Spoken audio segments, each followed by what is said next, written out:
Hello friends, good morning, welcome back to my channel Shrima ওয়ালস ব্লগসে নিয়ে চলে এলাম নিউ ভিডিও।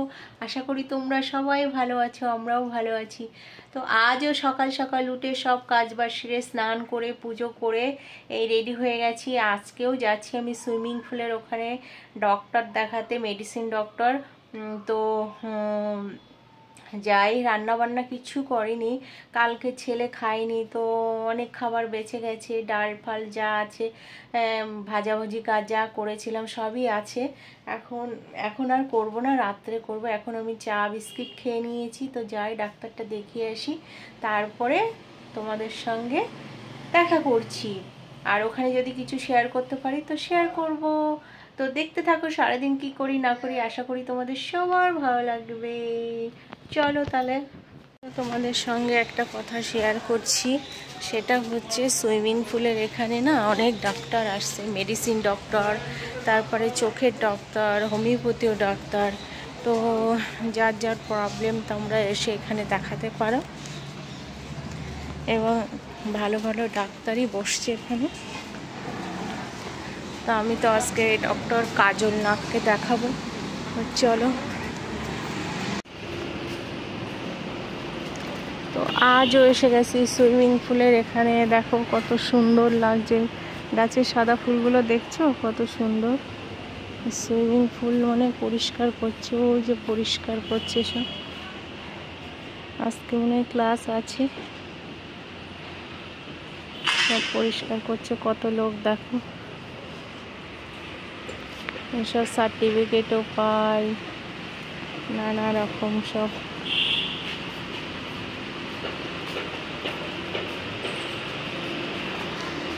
তো বন্ধুরা, আমি তো ডাক্তার দেখাতে গেছিলাম, কিন্তু ডাক্তার দেখাতে পারিনি, কারণ আমার বাড়িতে একজন এসেছিল, তো তার সঙ্গে একটু কাজ ছিল, ওই জন্য আর ডাক্তারটা না দেখিয়ে চলে এসেছিলাম। তো দেখি আবার কবে বসে, তো সেই দিন দেখিয়ে নেব। তো ও যে কাস্টমার আসার কথা ছিল সে এসে চলে গেছে। এখন আমি লাঞ্চ করব। তো লাঞ্চ করে নিই। দু একজন কাস্টমার এখন বাড়িতে আসে, বাড়িতে আসলে আমি কি করি, বাড়ি থেকেই করিয়ে দিই। তো বাড়িতে এই সব করে টোরে চলে গেল।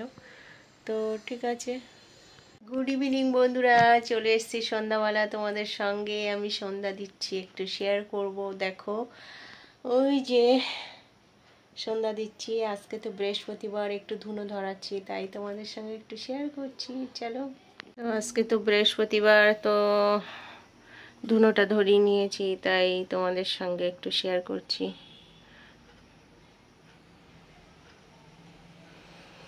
আমার গাছের ফুল ফোটা বন্ধ হয়ে গেছে, জানো, পোকা লেগে গেছে। ওম শান্তি, ওম শান্তি। দেখো আজকে রাত্রে মেনু হবে তোমার পরোটা বানাবো, পরোটা, আর এই যে আলুর দম বানাবো। আলু বের করে নিয়েছি। তো এখন এটাকে মাখিয়ে রাখবো সুন্দর করে, আর আলুটাও কেটে বসিয়ে দেবো। আমার এখনো চা খাওয়া হয়নি, চাও খাবো এখন। তো দুধ নেই, লিকার চাই খাবো। তো দেখতে থাকো বন্ধুরা। সন্ধ্যাবেলা তো সব গুছিয়ে এখন চলে এলাম, এই দেখো রান্নাঘরে। এদিকে ময়দাটা মাখানো হয়ে গেছে, এই যে ময়দাটা মাখিয়ে রেখেছি, আর এই যে কড়া বসিয়ে দিয়েছি। তো এখন আলুর দম, তো আলুর দম দেখবে কেমন করে কেটেছি। আলুর দম কেটেছি, আলুর দম কেটেছি। আলুর দম কি করে করব দেখো তোমরা। কাশ্মীরি আলুর দম করতে গেলে তোমার টমেটো, ধনেপাতা, পোস্ত সব কিছু লাগে, নারকেল সব কিছু লাগে, কিন্তু আমার কাছে কিছুই নেই। বলো কি করে আমি, আমার কাছে কিছুই নেই, আমি কি করে বলো আলুর দম করবো। ছেলে বলছে আলুর দম খাবো। এবার আলুর দম তোমার কি বলে, শুধু অনলি আলুর দমের মশলা আছে। তো ওই যে আর একটু হালকা আদা পেঁয়াজ রসুন দিয়ে কষিয়ে নামানোর সময় আলুর দমের মশলা দিয়ে দেবো, হয়ে যাবে আলুর দম। ওর বাবা বাড়ি না থাকলে আমি যাচ্ছে তাই নাই করে খাওয়াই ছেলেকে, জানো না কে দেয়। সকালবেলা কি দিয়েছি বলে তো, ডাল, কুমড়ো, সে কালকের কুমড়ো ভাজা আর সোয়াবিনে সব একসঙ্গে দিয়ে খিচুড়ি করে খাইয়ে দিয়েছি। ঠিক আছে, এখন বলছে মা কি রান্না করেছো। এই যে বাবু কিছু রান্না করে নিয়ে ওই কলের বেসিন তলার দিক দিয়ে খুলে গেছে জানো, এবার হুড়ুর করে জল পড়ছে, কি করে কি করব দেখো। ওখানে আমি প্রেশার কুকার পেতে রেখেছি, জল এখান দিয়ে জানলা দিয়ে ছুঁড়ে ছুঁড়ি ফেলছি। তা আমি বললাম তোকে একটা পয়সা দিয়ে দিয়েছি, তুই টিফিন করে নে। তা এখন 100 টাকা দিলাম, কি খাবে জানি না, বাড়ি এসে আদেও খাবে কি সেটাও জানি না। তো এখন আমি রান্না তো কমপ্লিট করে রাখি, তাই না, ওকে এসে কি খাবে না খাবে সেটা পরের কথা। তো দেখো আমার আলুর দম কষিয়ে কষাচ্ছি, এখনও কষানো হয়নি, সমস্ত মশলা দিয়ে একটু হালকা আদা পেঁয়াজ রসুন সব দিলাম। এবার একটু আলুর দমের মশলাটাও দিয়ে দিয়েছি, ওই গন্ধেতেই খাওয়া হয়ে যাবে। গন্ধটা তো দারুণ না আলুর দমের মশলা, সবাই নিশ্চয়ই জানো।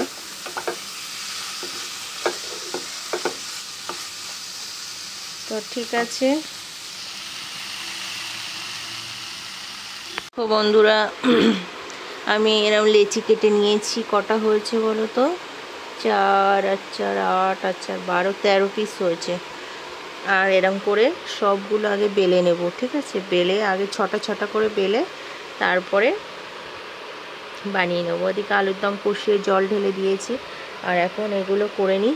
তো আমি পরোটা করলে কিন্তু ময়দা দিয়েই বেলি, ময়দা দিয়ে বেললে কি হয় বলো তো, দেখেছো একদম এতে কোনো আটাই নেই, কিন্তু সফট থাকে বেশি, চিটটা হয় না, চিট হয়ে যায় না অনেক সময়। তো এটা হালকা করে দিয়ে বেললে চিট হয় না, তো আমি এইভাবে সব করে নিই। তো সব বেলে নিয়েছি আমি এরকম সুন্দর করে, দেখো বেলাগুলো কেমন হয়েছে, ঠিক আছে, 13টা হয়েছে, 13 পিস।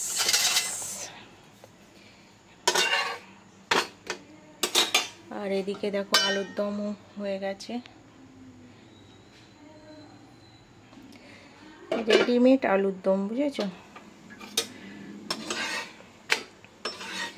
ওই আমার ছেলে বলবে মা কত সুন্দর টেস্টি, কত সুন্দর টেস্টি, আর দাদা খেতই না,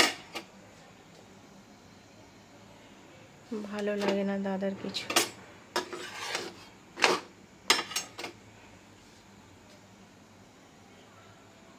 তো চলো, তো বন্ধুরা আমার পরোটা কিন্তু অলমোস্ট কমপ্লিট, দেখো একদম তেল নেই, কিন্তু বোঝাই যাচ্ছে না যে এতে তেল আছে।